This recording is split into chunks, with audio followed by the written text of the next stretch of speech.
Well, it's actually there we go.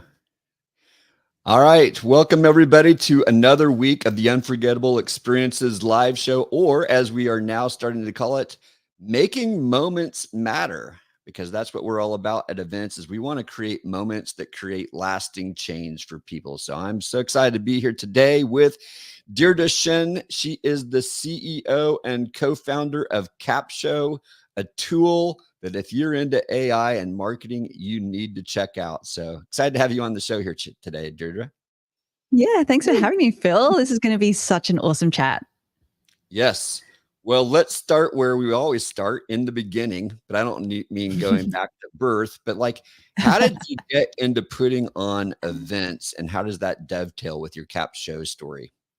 Yes. Oh my gosh. Okay. So let's start with events. I honestly, I'm trying to even remember what happened, but I think that if I just give you like the shortcut version, my entrepreneurial journey has been well over a decade now. It started in Australia with dessert bars. So my husband and I had, it's called the Choc Pot, but we had dessert bars in Sydney, which we grew to 5 locations. And then we had burger restaurants as well. So we had 2 of those locations. And then in 2019, we just decided to I was actually, we didn't just decide. There's some things that were happening, and I was also exploring another business with our other co-founder, Bonner. But basically we got to the point where I was like, well, if we're going to really explore, and it was a fashion technology idea actually, if we're really going to go deep on this idea, then, we're probably going to have to at some point go to one of like a bigger market, because Australia is, as I think a lot of us know, is a tiny, tiny market. And so we always knew that we would have to go to either Asia or the America anyway. And so 2019, we just decided to rip the Band-Aid off and make the move. So we did that, which was great timing because COVID literally hit, the year after. It was only like 6 months that we came to the States that COVID hit. But it was kind of like, that was almost for like a lot of people, the catalyst for our events journey, because it forced us to go online. And how that happened was because with the fashion technology idea that we were working on, we actually we spent about 4 months really hitting the ground, speaking to a lot of women, speaking to a lot of boutiques as well, who was going to be the other side of the marketplace we were thinking about. And in that exploratory work, we actually decided to fail the idea, because while it was a problem, it just wasn't a big enough problem that people would very quickly change their habits for. So we failed it. And then we kind of we fell into agency work because we were with those boutiques that we were talking to. And then COVID hit, which actually then forced us to have to rethink about how we transition everything online. And this was the case. This is not a surprise to anyone, because literally all of us had to figure out how to do this. But that was really what the catalyst was for starting to think about events. Now, at the time, it wasn't in my mind. I wasn't running events.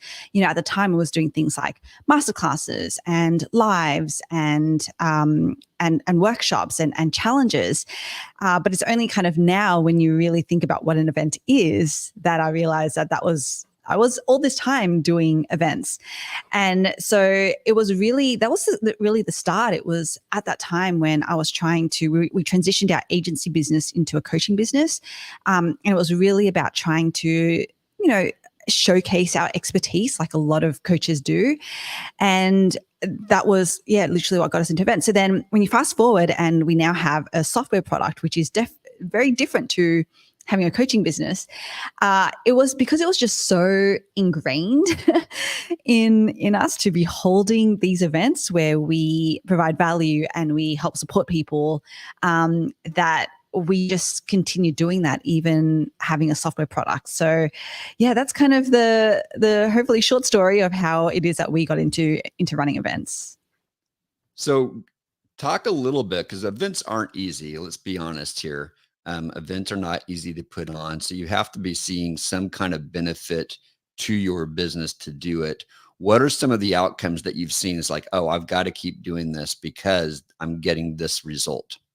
Yeah, I think it really depends on what the event is. And it is actually really quite important to your point, to be really clear about what you actually want out of a particular event. So if I kind of break it down, so I do like live trainings in our Facebook group. I do a weekly podcast episode that we put on YouTube and in the podcast players. You know, we do live masterclasses on YouTube as well. So we do all of these different things. For something like that, literally our whole goal is just to serve our audience. Like we just want to provide value. They don't even have to be using Capsho, you know. So that for us is, and obviously, you know, if people want to, if that deepens people's knowledge of how to use Capsho, or if it gets people onto using Capsho, then awesome. But that's actually not the starting point for those kind of events. Really, the primary purpose is to give value. Now, if I think about something like a challenge, which is more of a multi-day event, then the primary purpose of that is definitely to get signups to Capsho. So, you know, Phil, you know that we had just run one actually in conjunction with Ecamm, which is actually where this comes from, the 21-day content habit challenge. But yeah, so we actually just ran one in conjunction with Ecamm, and it was all about like, hey, we're going to help you. Like there was still obviously a result and outcome. We're very, very passionate about that. Let's get people a result, which is building a habit of publishing at least one piece of content a day. And so that would start with, you know, creating your anchor content with Ecamm, and then using Capsho to follow a very specific strategy to actually promote that content or promote what it is that you're doing. So that was kind of, you know, so when you think about a multi-day event, I'm always looking at, okay, how many people are we getting in and how many are we actually able to convert into, so have paying clients. If I think about like, we've done one live event, and so that was actually in January of this year. The live event is an interesting one. I think, Phil, you are intimately aware of, you know, how live events can go. It's definitely not for the faint-hearted.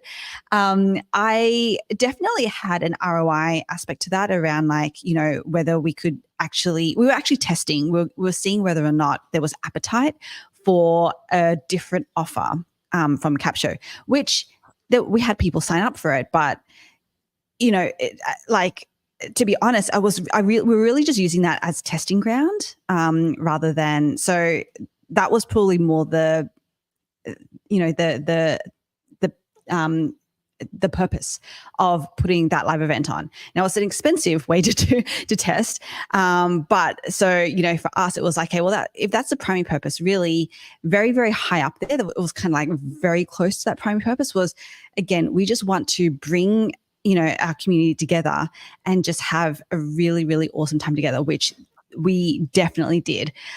So that's why I say, like, it really depends on what it is that you're trying to do, but just being really clear about what the outcome is of each thing actually does help you to go, was it worth it or was it not? Either time-wise or money-wise. So yeah, I hope that answered your question, Phil. It does. And it's interesting because, you know, you run a marketing AI tool. So if we were to put it into marketing language, it sounds to me like the first types of events that you talked about, the 1 hour lives, the master classes where you're willing to serve anyone, is top of funnel. Like this is more of an awareness play. We want to help lots of people. We hope some of them become attracted to who we are so we can move them down the funnel. Now you've got your challenge that you just did, which was 3 weeks, and it was pretty intense.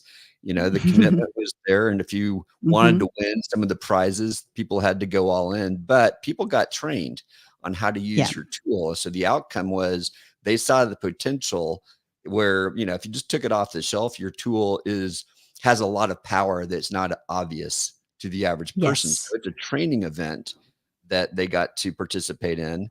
And then if they come in person, now it's a relationship building and a relationship strengthening. And both of those have retention powers, but the in person is where your real community is going to show up, and probably your lifelong loyal customers. And I don't know if that is sort of how you're thinking about it as well, but it sounds to me like if businesses aren't thinking in that kind of way, what types of events should we use for different kinds of people that are in our funnel, then now maybe we have some language for it. Yeah. And you make it sound like that was all intentional, Phil, which, I mean, it totally was not intentional. But I kind of, you know, but how you laid it out is exactly how it fell at the end of the day. I wasn't intentionally going like strategically, hey, this is how we're going to, we just like started doing things. And that's what we found to be the best way to get a result was what, and then you just saying that was like, oh yeah, that does make sense. We just kind of fell into creating that. So yeah, thanks for making me sound smart, Phil. I've never had that insight on someone's strategy. No one's ever like laid out all the different types of events like that, but it totally makes sense. You've got to be clear. Who is it you hope will come to this, and what's the outcome for them? What's the outcome for you? And, so if you were doing an in-person event as an awareness play, you need to be a really big company to have that kind of budget, right? Oh yeah. Yeah. And there are people that are doing it, Comic-Con, maybe they don't have a business play, but a lot of these user conferences that are spending tons of money, Dreamforce, they're willing to have an awareness be part of a huge event like that, as well as having middle of funnel and bottom of funnel. Like they're trying to guide people no matter where they are. But for small entrepreneurs like you, and probably like most people listening to this, we need to be much more cognizant of having an online and an in-person component to it and being intentional about the outcome. So I love the thought there. Let's switch from dessert bars to content honey traps was the name of this session. Explain what a content honey trap is, and then how you came across that strategy, and then how it relates to events. Yes. So really the whole strategy was just, again, through my experience of trying to figure out content marketing, because I'm going to be honest, when we did have the dessert bar, content marketing was just something that I didn't even know it was a thing in the way that it is now, as in like no one really at this time, we're talking, just over 10 years ago, no one really called it content marketing at the time. It wasn't really a thing. And I just remember, we were fortunate because at the time that we were trying to grow, and obviously marketing was also the time when Instagram was really taking off. And so I had reached out to like what was actually big at that point was like food bloggers, the concept of these people who would write full blogs on places that they've been to and do reviews and things. And so one of my strategies at the time was actually to reach out to these food bloggers, have them in, try the choc pot, and then write something. And more of them were actually saying, hey, actually, Deirdre, like there's this thing called Instagram that, we're really building a following on. Like, would you mind if we actually really focus on that? And I was like, I mean, sure, I don't really know much about this Instagram thing, but that's really what got me / the business at the time onto Instagram. And we actually ended up really like social media, and Instagram was really, I would say, how we got our brand out there. And so that was kind of like without knowing it, that was our first foray into content marketing and social media and things like that. And then fast forward, I mentioned the coaching business that we started. It was, at the time, I was like, man, this like building a business through social media is easy. I don't know why everyone seems to make it sound so hard, because I did it once before. But oh boy, like, yeah, the time, like obviously way more saturated, like 5, 6 years, 7 years down the track from the choc pot. And so way more saturated. And also the what we were marketing was different, right? Like, before we were marketing a product which looked good. It actually, we're talking desserts here, right? So, like we literally had people salivating just looking at a photo of a dessert that we had. Now it was like, I definitely do not have people salivating when they see a picture of me. It just doesn't work the same way. Right. And the things I'm talking about are different, because now I'm having to promote myself or like our knowledge or our expertise, which is a completely different ballgame. And so I actually had to be really, really intentional about how we approached content marketing now, because it wasn't a lift and shift thing. I couldn't just post things almost like willy-nilly and expect there to be results like I could before. And so I went really deep on just trying to figure out like what actually was working now. And it's not like, I don't think it was anything that's like super new or super earth-shattering. It was just me figuring out from like a lot of different, whether it's content marketing experts or internet marketers and stuff, like what actually grabs people's attention online and what has them actually taking an action. And so that's kind of how the content honey trap method or the strategy came about. And the content honey traps is one part of that. So if I just talk about the method first, like what the honey trap method is that cool, Phil? If I just kind of like, yes. Go for it. So at the very core of the strategy is what I call the content event. So actually speaking to Phil about events is quite it's quite timely and quite aligned, because that is where we always start. And as I mentioned before, like an event can be a 30-minute live or training that you do. It could be an 1 hour masterclass or workshop. It could be a multi-day event.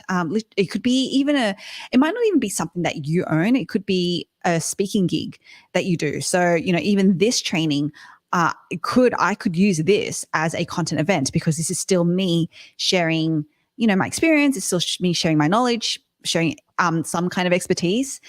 So that's what I call a content event. So typically Capshovians, which is what we call our Capsho users, their content events it could be a weekly podcast, could be a content event. It could be a YouTube video that they're, either whether it's live or pre-recorded, that could be a content event.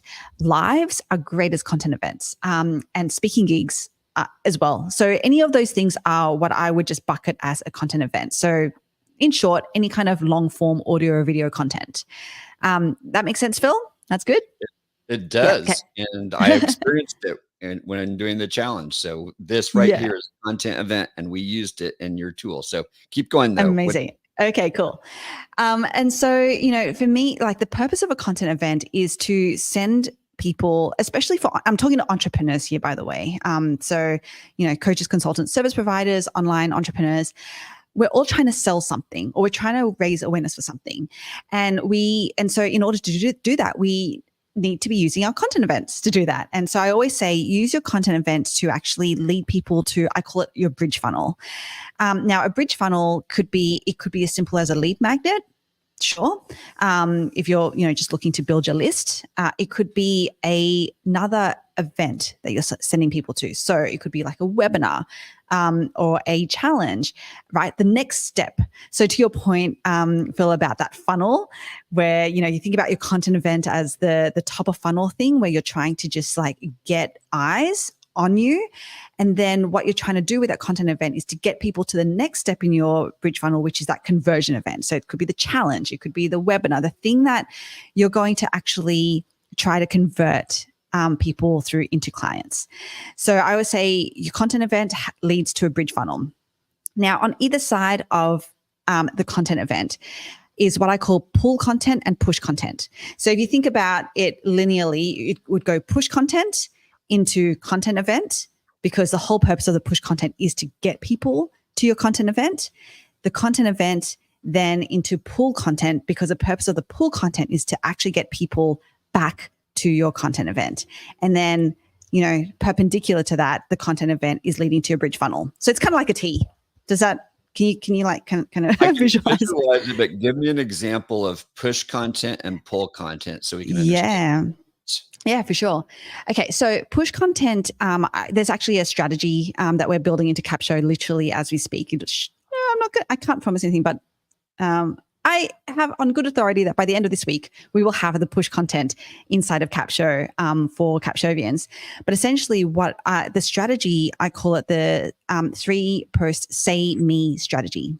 So like say me, right? Because what you're trying to do with this strategy, these 3 posts, is to get your ideal audience to raise their hands and say me for your content event. Okay. I might talk about the pull content really quickly, and then if you want me to go into detail about what those posts are, then I can. Well, give me an example just of one say me kind of post that you would do. Yeah, for sure. So how we think about it is like, okay, we all know that our content event is going to be about a particular topic. And so what we want to do is we want to leverage that topic and indicate that we either have a lead magnet or that we're working on a lead magnet that solves an acute symptom or pain point that is incredibly relevant to that content event's topic. Okay, so an example is when we were actually pushing people to a content event that I was doing with Katie Brinkley. So She's actually the creator of the pool, part of the strategy of the pool content, which I'll get into. But so I was trying to, when I was trying to push people to that content event, that the interview that I was having with her, I knew that the topic of that was going to be about her talking about her 4-post social media strategy. I also know that one of the things that people struggle with a lot is knowing what type of posts actually work on the different platforms, because we have a lot of choice. We have everything from photos and polls and videos and, all of these things. And so what I actually did was I did one post. It was just one sentence that said, I actually can't remember verbatim, but it was currently working on compiling the top 10 posts that work on each platform. Something like that. Top 10 social media posts that work on each platform. Who wants it? And, organically people are like, me, right? So they're saying me. And so you can tell that I'm actually the people who are saying me actually care about what posts they're doing on which platform, which means that they're an ideal audience to come to listen to Katie talk about the 4-post social media strategy. So that's the first post, and then we have 2 others in that sequence. So then what you can do when people say me is obviously you can, if you have the lead magnet, you can give it to them because you never want to hold anything back. Or what we typically do is we say, we're actually working on it right now. We'd love to know what the questions are that you have, or so that we can work it into the lead magnet, because we do typically do that, and as well as prep our guest, i.e. Katie, to actually talk about some of these problems or things that you're having. So that's what we actually do, and then we invite them to the content event. So that's how we push people to the content event. Any questions on that, Phil? No, that makes total sense, and I've seen Katie and many other people ask those very same kind of questions. Yes. And I've raised my hand sometimes. So exactly. Yeah. So you're an ideal audience. Well, Yep. All right. So go to the pool content. Explain that. Yeah. So with the pool content, that I mentioned Katie Brinkley. And so we actually built her 4-post social media strategy into Capsho, because what the pool content does is it actually takes people from anyone who might have missed any of your push content, assuming that you're doing both. You don't have to do both with each content event. But assuming that you do both, people might not have seen the fact that you were doing this push content sequence, or they might have seen it, but they might have been busy, forgotten about it, because everyone else has their lives. And so what we do with the pool content is we actually give more life to the content event that you just held by creating posts that take people from awareness of the fact that they have this problem to solution, which is to take action with you. That could be to come to your bridge funnel, or that could be, hey, just actually go back and watch the replay of the content event, which then leads them to your bridge funnel. So that's what the pool content does. And it's based on Katie Brinkley's 4-post social media strategy. Yep. And that's a topic for another day, digging into that deeply. Although I think event organizers, as you're listening to this, that strategy is much better than what I see most people doing for their events. I'd say a lot of events take the strategy of, look how awesome our event is, you should be there. And what Katie's methodology and what you're talking about here is really tapping into the psychology of what are people needing.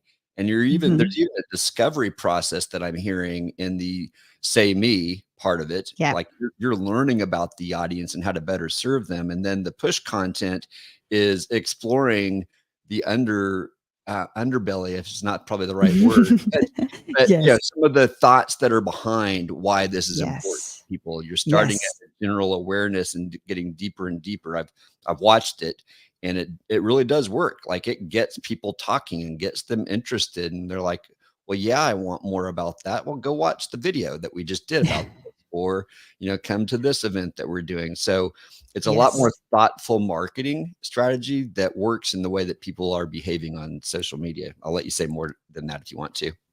Oh, no, I think you nailed it on the head, like, for sure. And that's what I really nerd out about. I really nerd out about like how to be intentional and strategic.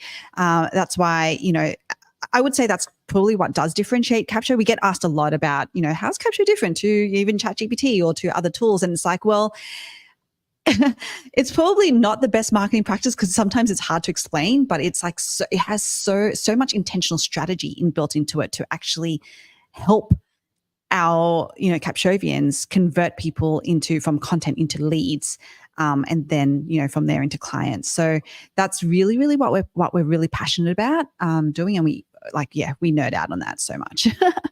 Well, what I love is, it's not just an AI tool. There's a lot of human learning and marketing knowledge that's gone into it. And I know you're continually learning, but it's powerful what it can do. I want to talk about community for a minute, because you keep bringing up this word Capshovian, which is taking me back to childhood with the Chronicles of Narnia, because that sounds like a country that Capshovia sounds like a country, and Oh, that's cool. Yes. Narnia. But there's obviously a loyal community that you've built. And talk to us a little bit about how you've built that and how you've maintained that, because that obviously has a business benefit, but go wherever you want with that. It's obviously critical for you. Yeah, thank you. I would say I can definitely, obviously I'll talk about it from our experience, but I don't think that this is like a lift and shift approach, because I've seen other businesses build incredibly powerful communities, which is off the back of like a different approach or strategy. So I can talk about how we do it, but it's definitely not one of those things where I would say this is the way to do it. Sure. But like, I think at the core of what it is that we do, and we always attract who we are, is that we just really want to have fun. Like, I don't know, Phil, if you even noticed that through the challenge that the 21 Day Content Habit Challenge, but it was like, we want to have fun. We want people around us to have fun. And so that's honestly how I feel like we've built our community. Even down to like, and fun can mean a lot of things. Like, yes, it's kind of like because we played some games during the challenge. We had bingo, and people could earn badges and things like that, which gamifying it is always a lot of fun for people to feel like they're playing a game. But it's also in like the fact that we've kind of made, we have a mascot, which is our sloth Monty, and like he's become our kind of like he's become like our beacon or icon. It's kind of counterintuitive because it's like a sloth. Like, aren't they slow? And it's like, well, yes, but that also gives us permission to also slow down sometimes a little bit. As entrepreneurs, we're on the go all the time. And what we really, really want to work towards is how do we just help people be intelligently lazy? Like, that's our thing. And so I don't know, Phil, if you got the email that I sent out recently about about the fact that we are celebrating our second year birthday. But yeah, we did. And people are like, oh my gosh, you've only been going for 2 years. I'm like, I don't know, I feel like it's been about 10.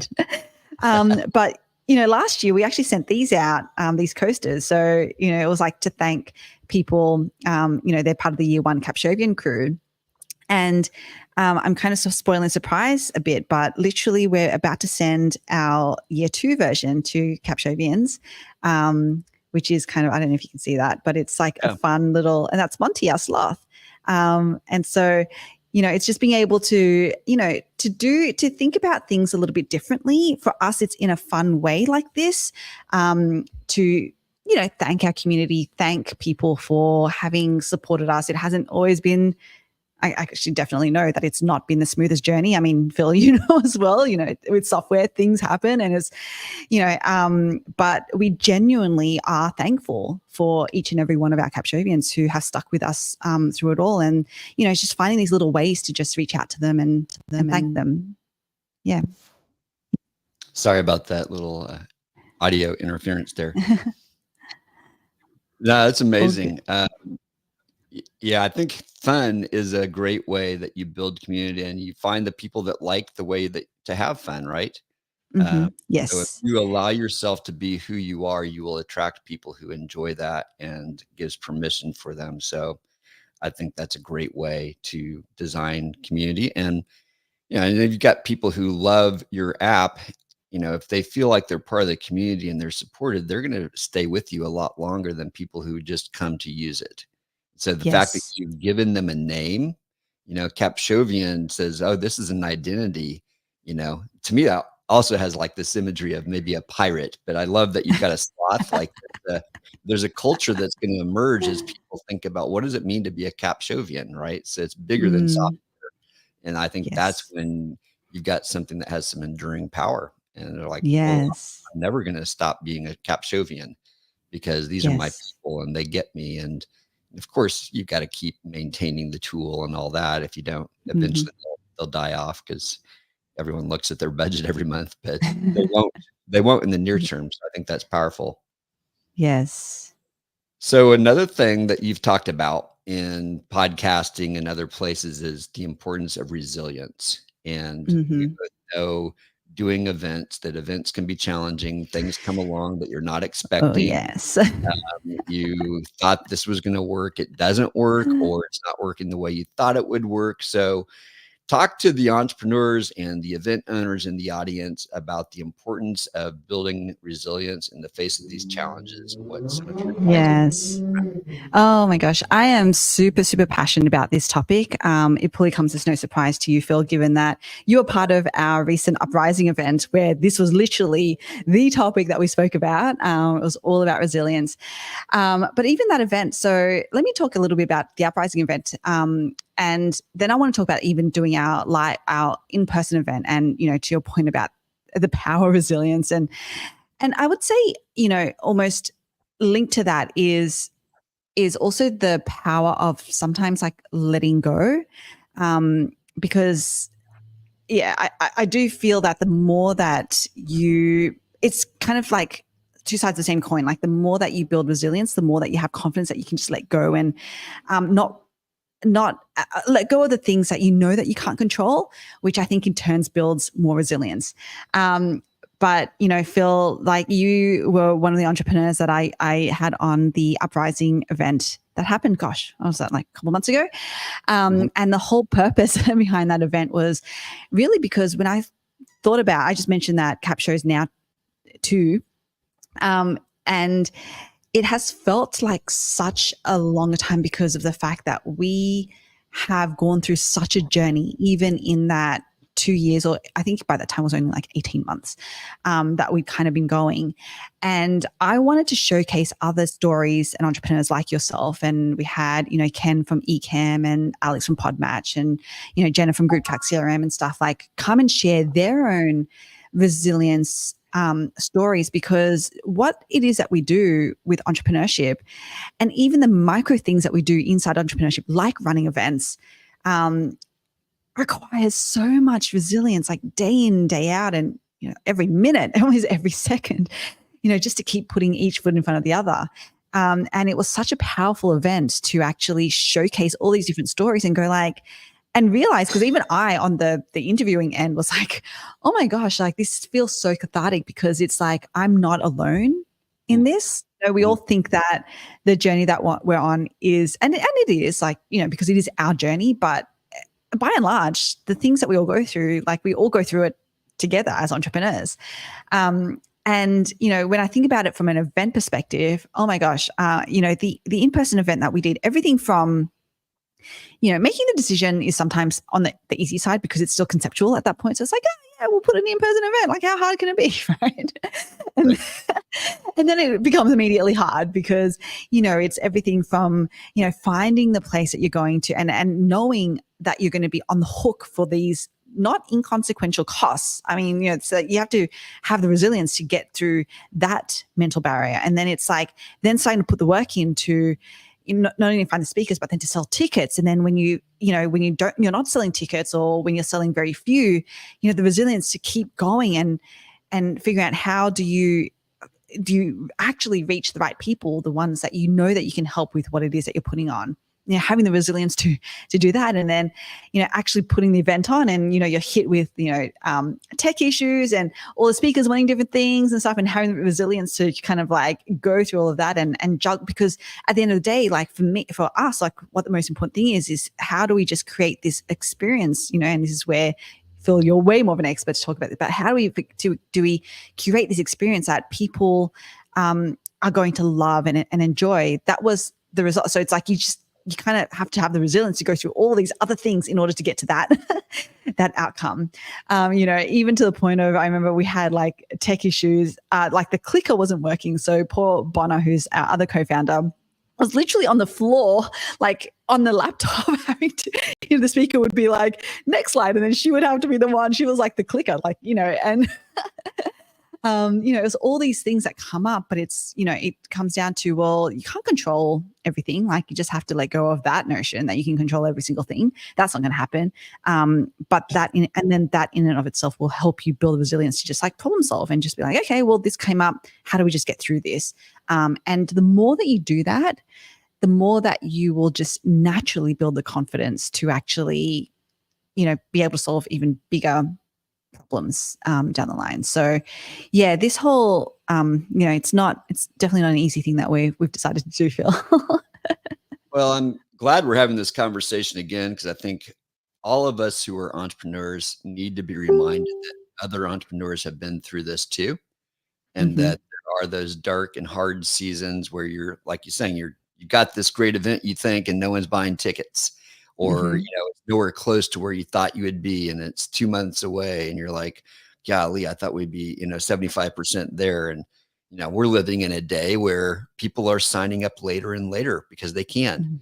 They're less price sensitive for some reason, which doesn't make sense to my brain, but they would rather have the flexibility with their money and their schedule and decide, 2 to 4 weeks out as opposed to 3 to 6 months out, which would be really nice, to have some kind of security of, okay, I'm planning an event for 500 people or 200 or 1,000. Like those are 3 different scenarios, very different. Yes. The resilience grows from your ability to press through. And I think what we talked about earlier, keeping your mind on what the goal is, like that is so crucial. Just like you're understanding, what is it I'm trying to do for people at this event? What's that goal?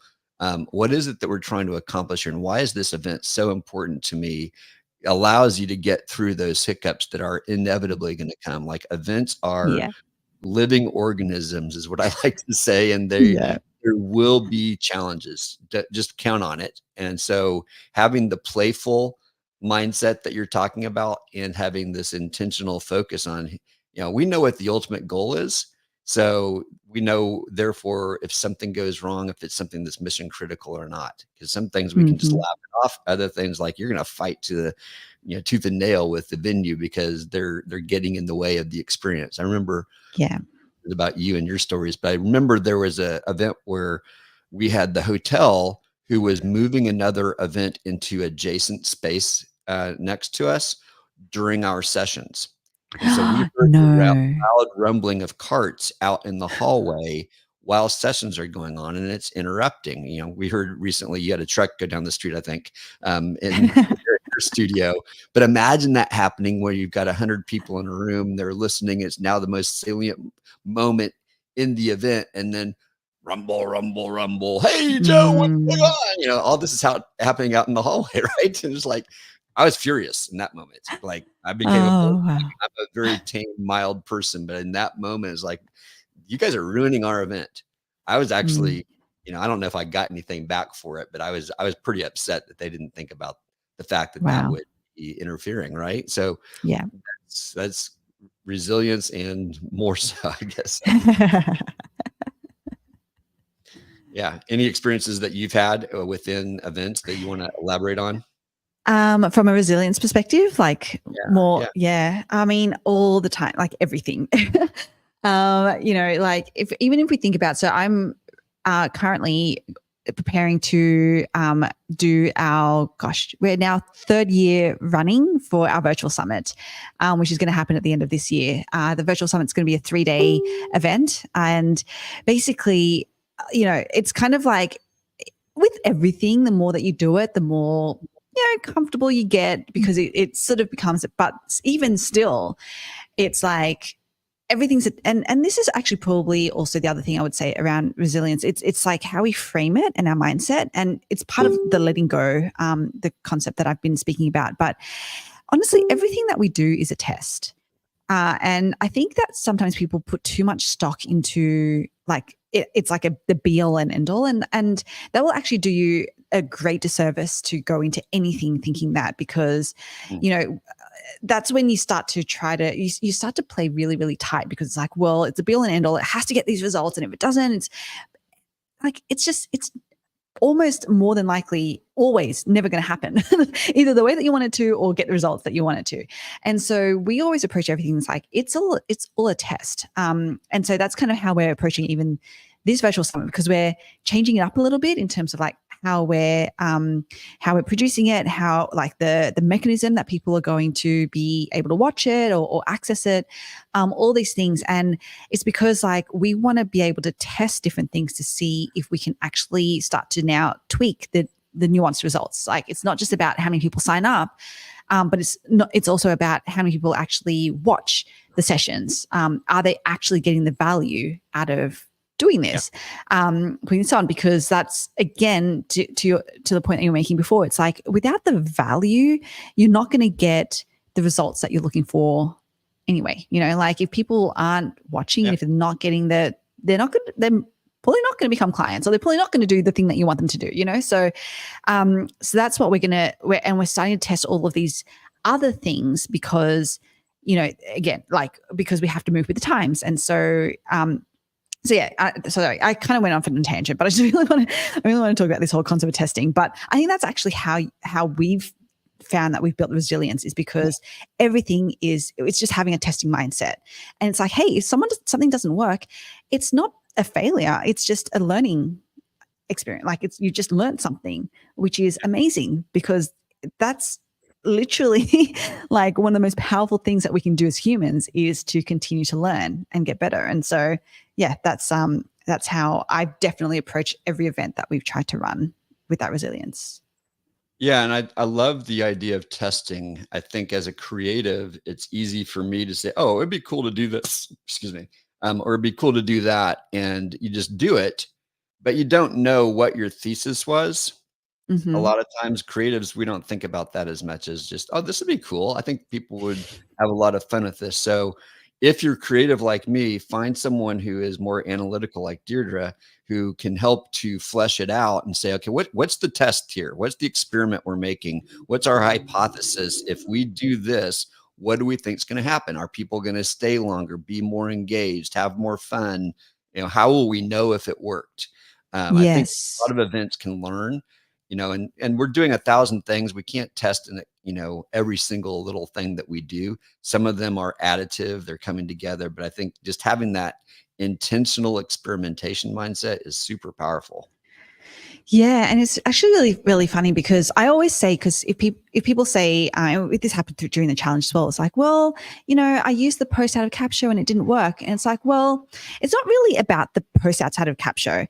There's always, because I always like to look at the root causes. And, for me, if something's not working, it's because of one of two things. Either you don't have the right audience, or the message that you're putting out there is not correct. Yeah, i.e. the audience, if they're right, this message is not the right one for them. And it was so funny. I was actually laughing about this with Bono and Ash, my co-founders, yesterday, because we've got a live training on tomorrow in our Facebook group. And so we did a push, like a See Me post, and it literally got no comments, like zero. It was crickets. And, compare this to last week when we did it, and we have over like 66 comments or something that we got on that post. And, you look at that and you could very easily be like, oh my gosh, like, I meant to know this stuff. I meant to be the ex, whatever, like I'm such a failure and etc. But we were laughing about it because it was like such a true thing to be. We know that we have the right audience, right? It's in our Facebook group. It's a very curated audience. But the message that we were putting out there, the thing that we're going to talk about, that we're going to train on, is clearly not the right message, or the way that maybe we positioned it is just not right for that audience. And that's not a failing point. That's just a learning point to be like, cool, we know it's the message. Everything is a test, right? And that was just a test. It literally was. So we're actually going to do a blog post on that quote unquote fail, because it's such a funny moment for us. Yeah. Well, it can also be the algorithm because, that doesn't always get served up to those people if it's not done in the right way, the right time. But Mm, definitely your thesis is probably right. yeah. So last topic I wanted to talk about, and because you've got this automation tool that's pretty powerful, but a lot of us are creative, and our fear Mhm. of AI is it's taking away our creativity. Like I was in a brainstorming session last week where AI kicked out 10 ideas in the time it took me to kick out two. It's like, oh, this is like a threat. Um, so talk to us about the role of creativity, human creativity, with a complement of a tool like Capsho and the automation Yes. it can provide. Yeah. I've always never thought that it was like one or the other. It was that binary. And I don't think many people do, to be fair. Like I could, I think we all know that AI just cannot think about things the way that we are. I mean, for some things that it can and can do, might do better in terms of quantum of things, right? Like to your point, Phil, like, it kicked out 10 things versus your two. But then when you start to get into the nuances of actually even fleshing those things out or starting to add stories or experiences to that, like it just can't do those things. Right. Like that Right. is really actually where the human creativity comes in. And so I'm actually really, I'm really passionate to talk, and I've been talking about this for like ever since Capsho came about, because this was, like it was asked a lot around like what is the role of humans and AI together, especially as it relates to content marketing. And for me, I am very, very staunchly on as humans, we have to be the anchor creators, if that makes sense. So that's why the way that Capsho is built is that it actually only works if you give it content, as in you give it your podcast episode or you give it something like you give it to, and then all Capsho does is it amplifies what it is that you already spoke about. It amplifies the message, it amplifies your expertise, it amplifies your stories, rather than making it up, from just out of Right. from all of the data that is collected around the world. So yeah, so in terms of like how like if we're creative, we will. How do I say like we could get into a very into a very like philosophical conversation about singularity and how can AI get, and to be honest, I am on the side that I think that AI can get that smart. I'm not gonna lie about that. But right now, as it is, I don't think we need to worry about it in this very moment. I think that we need to just stick to, let's do what it is that we're good at as humans, which is be creative, share our stories. Like that is a foundational human trait.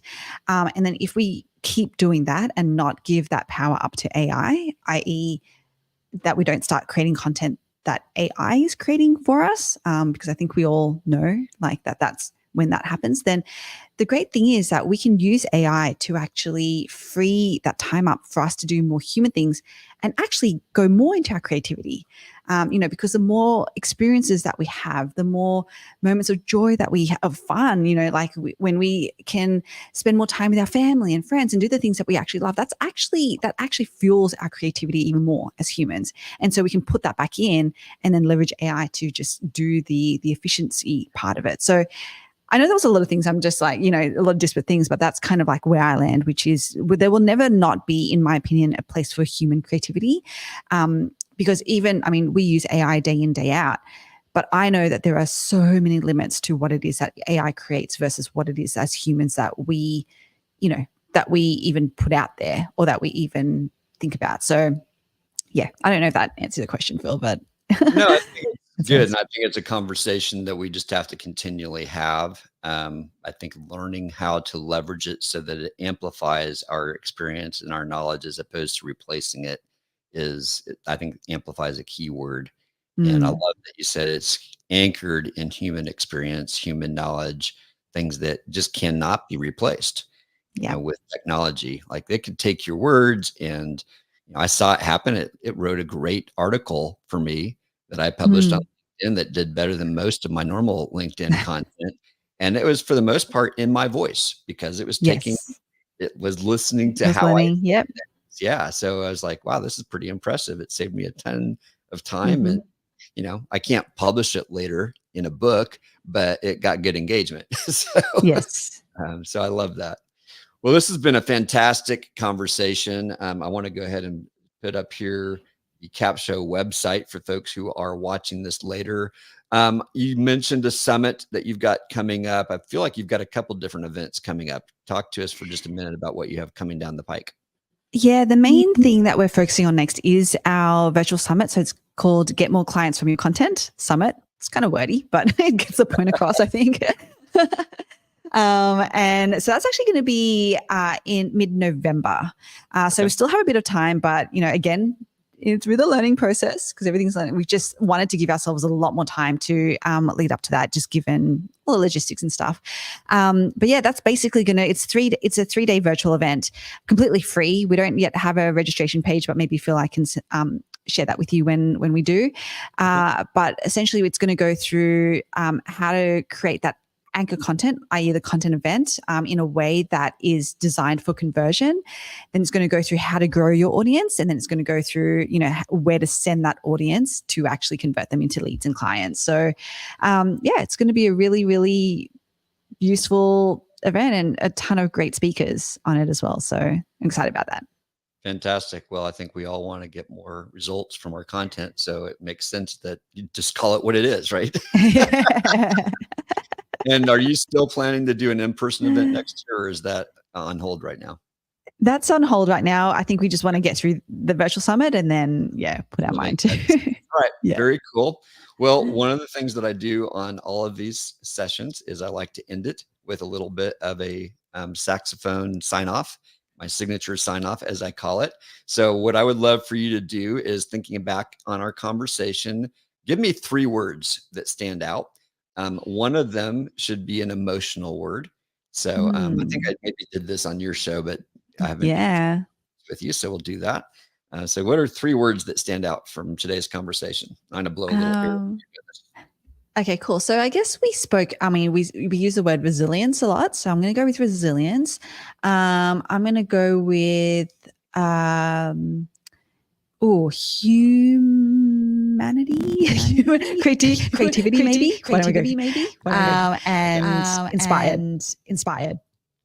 All right, resilience, creativity, human creativity, and inspired. All right, very good. And are you musical? I forget. Do you play Not really. Not really. Okay. All right, then I won't ask you a musical question to get me started. All right, here we go.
Wow.